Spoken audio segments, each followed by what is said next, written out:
Para a gente iniciar a próxima temática, a gente vai falar de segurança em nuvem. E, enfim, a gente traz agora um pouquinho mais o contexto. A gente vai combinar que a solução não é a educação digital, nesse caso, para mudar um pouquinho o ritmo da conversa. Mas, enfim, o que acontece? A gente tem a parte de cloud, não só cloud computing, ela tem deslocado as informações de local, né? A gente não sabe mais exatamente onde que estão os dados, etc. Trouxe uma série de benefícios, especialmente de escala, a facilidade de fazer um deploy, de subir o ambiente, etc., principalmente para empresas, startups ou empresas que estão iniciando, mas que não têm um capital disponível para poder fazer um investimento dentro de casa, até porque isso em muitos negócios nem é mais viável, né? Então, hoje a gente vive um momento de empresas 100% orientadas para a nuvem, né? E a gente começa a ter uma série de desafios com relação a isso. Empresas tradicionais que têm os seus próprios data centers e internalizam toda a parte de infraestrutura, também estão tendo desafios hoje de, o que eu posso levar para a nuvem? O que eu posso começar a migrar, o que eu posso adquirir de novo para poder estar trabalhando em cima de nuvem. Então, eu queria trazer aqui duas perspectivas complementares. Uma perspectiva da Resultados Digitais, que utiliza a nuvem como uma espécie de back-end para os seus negócios, né? Então, toda a oferta, a operação, etc., ela está em nuvem. E aí eu queria ouvir do André e do Luiz Antônio mais o sentido contrário, onde eu tenho um data center dentro, ou mais de um data center dentro da estrutura, e como que vocês estão pensando oferecer serviços ou migrar serviços para a nuvem. Eu queria trazer esses dois pontos diferentes. Resultados Digitais oferecendo seus negócios em nuvem e como que está tratando a segurança dentro disso, e a parte do André e do Luiz Antônio com relação a, quais são as premissas que eu tenho que levar, ou o que eu preciso considerar para levar um serviço para a nuvem ou não. Pode começar, Bruno, de repente... Se for por idade, sou eu, com certeza. Então vamos lá, Luiz. Se for regressivo, daí é o Bruno. Olha só, o SEASC tem toda a estratégia de data center desenhada já, é uma empresa de 41 anos, e ela nasce com essa missão já. Só que a gente tem, há 2 anos e meio que eu estou lá, e eu sou entusiasta de nuvem, mega entusiasta. Eu penso que essa geração de informação, essa geração de dados, não vai mais ter como você fazer a apropriação num único data center que seja seu, que você não faça de forma distribuída em nuvens. E essa disciplina tem avançado, hoje a gente já tem em todos os nossos servidores, a gente já usa nuvem. Só que a característica da nuvem que a gente construiu nós somos a nuvem para o governo. Então, quando o governo pensa em comprar nuvem, pensa em comprar nuvem do SEASC. E é isso que a gente quer ampliar essa oferta, não combatendo com a iniciativa privada de maneira nenhuma, porque o cliente do SEASC, o potencial cliente, então o meu market share, o meu share de mercado, ele é muito bem definido. São CNPJs do governo, então prefeituras, etc, etc. Então, a ideia é que a gente tenha o data center, o SEASC sendo o provedor, para garantir também, e garantir aos mandatários, às pessoas que têm mandato, né, aos prefeitos, enfim, que está dentro de uma estratégia de Estado. Mas eu, SEASC, eu quero levar para a nuvem. Porque um estudo que tem é que apenas 30% dos dados são dados que você deve guardar em data center próprio. Seriam as questões de saúde, segurança pública, e não muito mais que isso, financeira, e não muito mais que isso. O resto não. Todos esses outros dados eu posso fazer alocação em nuvem, que até eu entendo que vai ser mais segura quando você já tem Frog, quando você faz servidor distribuído, né? Então, são disciplinas que a gente tem trabalhado diuturnamente para ver como a gente vai endereçar.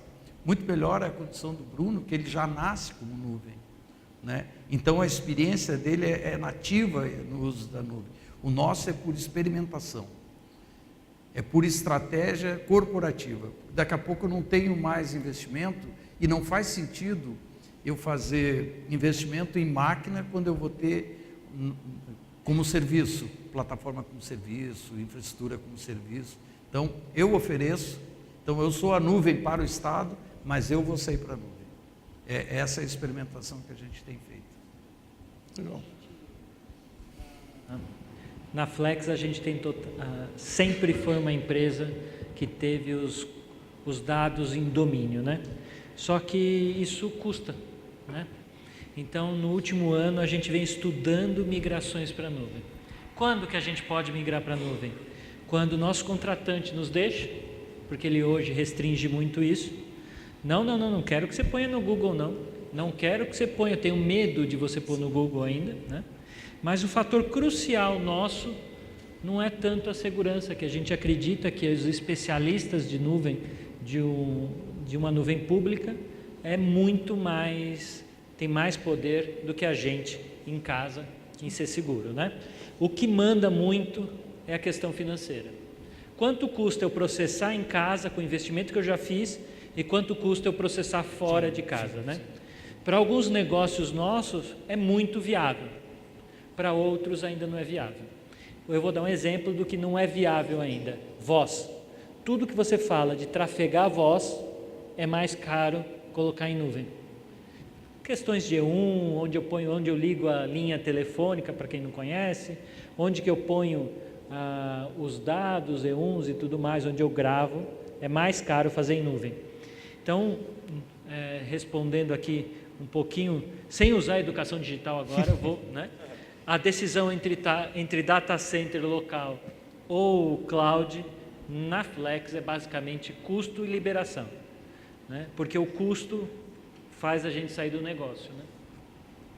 Mas antes do Bruno falar, observe que a gente continua a educação, só que a educação corporativa. Tem que haver uma disciplina e uma educação. A educação de quem toma essa decisão. Baseada numa estratégia de proteção de investimento que ela é fundamental, né? Desculpa, Bruno. Tranquilo. Bom, quando a gente fala em cloud, eu gosto de ver duas variáveis, né? Uma é ter um serviço melhor, isso inclui segurança, está dentro desse pacote, mas né, elasticidade ali, backup, enfim, tudo que está relacionado à cloud. E o outro é custo, né? Então essa é a variável que normalmente se mexe. E eu gosto do exemplo que foi dado, né? Tu pega um caso de uma Amazon, né? Quantos que eles investem em segurança versus quanto que nós investimos, né? Então, com certeza, eles vão ter os melhores engenheiros de matemática, porque o nível do problema deles é bem maior, né? Então, o olhar eles investem muito em segurança, mas o ano passado eles deletaram todos os databases de um tier lá, né? Tinha um usuário que tinha direito a pagar tudo. Isso, fizeram uma merda. Então, assim, é interessante a gente falar que, apesar de tudo, você vai ter problema.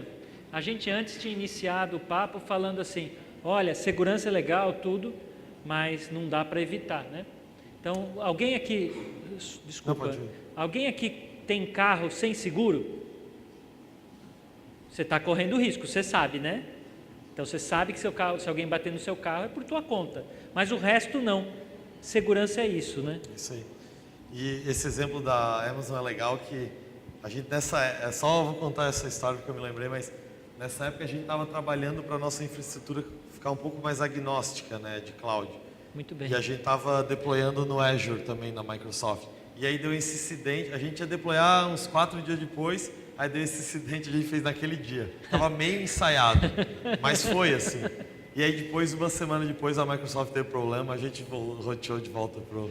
Enfim, mas acho que esse é um risco de cloud, assim, que tu... Quando transporta para cloud, tu perde o controle de certa maneira, né? Tu tá acreditando que vão prover um serviço melhor que tu. Mas é legal ter o plano B e C, né? Então, tipo, né, tu pode estar aqui, ali e rotear, né? Então isso é legal. E... A segurança de cloud está muito ligada à forma como você desenvolveu o teu sistema, né? Isso aí. Então, se você está num sistema legado, que foi construído há 30 anos atrás, né? Você migra ele para a cloud, você continua com problema. Eu recentemente, estava comentando antes da gente começar, tive problema num servidor de cloud que entupiu de vírus. Ah, poxa André, como que você conseguiu isso, né? Poxa André, como que eu consegui isso? Porque sem antivírus, sem segurança, com um serviço construído há 30 anos atrás. Sim. Então, né, a cloud é muito legal na segurança. Se eu nasci digital, se eu nasci assim, tem um monte de serviço que não dá para ir para a cloud sem modificar. Na cloud garante um pedaço ali, tu está garantido que num data center da Amazon ninguém vai entrar lá, está garantindo um monte de coisa. Mas essa cola da aplicação, né, porque a tua aplicação não tem um exploit, que a tua aplicação tem um two-factor quando loga, que alguém que vai dar suporte não está mexendo numa tabela lá sem... Então isso, né, é o que te cabe, assim. Então o fato de estar na cloud não garante segurança, garante um pedaço ali, né, da infraestrutura, mas todo esse outro pedaço é responsabilidade tua. Então eu acho que a cloud hoje, né, aplicações que foram pensadas em cima agiliza. Então veja, a RD por muito tempo a gente usou um PaaS, né, uma plataforma as a service, é chamada Heroku, né, nesse começo de ano que a gente migrou para infraestruturas como serviço, né, para ganhar outras coisas que elas não nos davam, mas o crescimento da RD foi possível graças a ela também. Então a gente demorou uns 3 anos para ter alguém de operações, né, a gente nunca se incomodou muito com isso e, claro, aí começou a ficar tudo muito mais complexo, a gente precisou investir muito mais. Mas o resumo da história para mim eu acho que vale a pena, né? Mas eu acho que isso não elimina a tua responsabilidade do que está fazendo da tua aplicação, né, até a cloud ali, seja do ponto de vista dos processos, seja do ponto de vista da app mesmo, do que tem embutido ali. Né, educar engenheiro, rodar pentest recorrente, tudo o pacote ali do que né, as boas práticas do desenvolvimento seguro, né? Isso aí. Porque senão... Senão não adianta nada.